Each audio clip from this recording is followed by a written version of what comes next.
West Africa culture and daily life.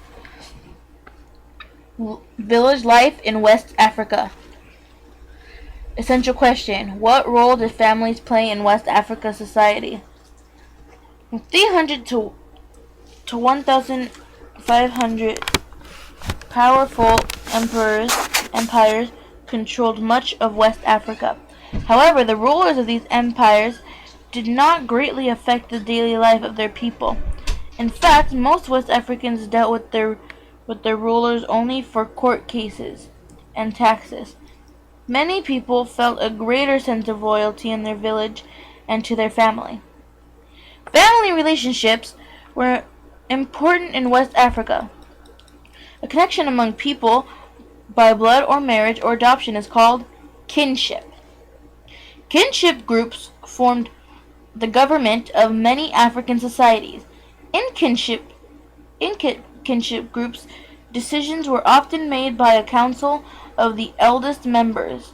Members of kinship groups felt strong loyalty to each other. Kinship groups with a common ancestor formed a large group called clans.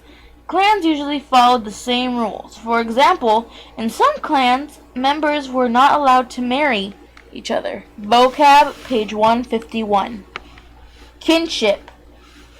A connection among people by blood, marriage, or adoption. Clan. It is a large group related by blood or marriage. In West African villages, the way of life for most people centered on farming. Women prepared food, cared for the children, made pottery, worked in the field, and brought water to the village. Men looked after large animals such as cattle or camels, cleared land for farming, and built houses and fences. Children were often responsible for gathering firewood, helping their fathers tend the flocks, and helping their mothers clean their home. Some people focus on specific types of work, a process known as labor specialization. Labor specialization led to a diverse West African economy. Most people practice an economy based on farming. Others specialize in the herding of animals, metalworking. Metalworking was a specialization that required a great skill. Iron technology allowed Africans to create stronger architectural tools and weapons. As a result of this technology, population grew and became wealthier.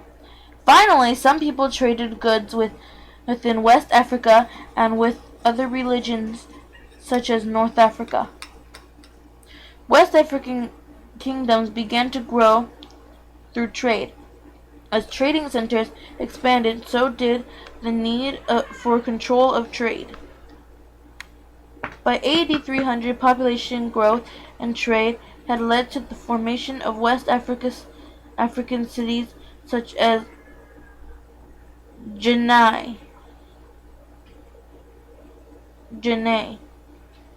Then gold mining and trade in slaves led to more contact with North Africa as regional and international trade.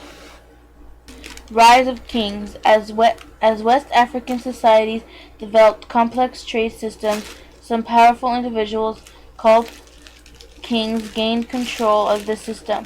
Many people were loyal to the king because he kept trade running smoothly. In addition, kings often played an important role in the religious life of people by performing the proper prayers and rituals. Kings were expected to help bring rain, to make the land fertile, and to bring prosperity to their people. Oral tradition in West Africa. Central question. What is oral history? For centuries, West Africa had no written language. As a result, early West Africa did not record written history. Instead, they recorded their cultures using oral history. Storytellers. West Africans passed on their history and culture values through a rich collection of stories about people and spiritual forces of the natural world. The storytellers, or griots, often used music in their stories. The story centered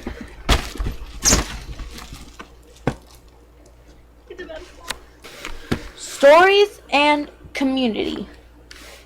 While the most famous griots sang for the kings and other powerful people, they also entertained and instructed common villagers. Griots acted as various characters in the story, and the audience often participated. Cultures you will read about in the rest of the chapter all had strong oral traditions. In fact, griots are still an important part of West African culture.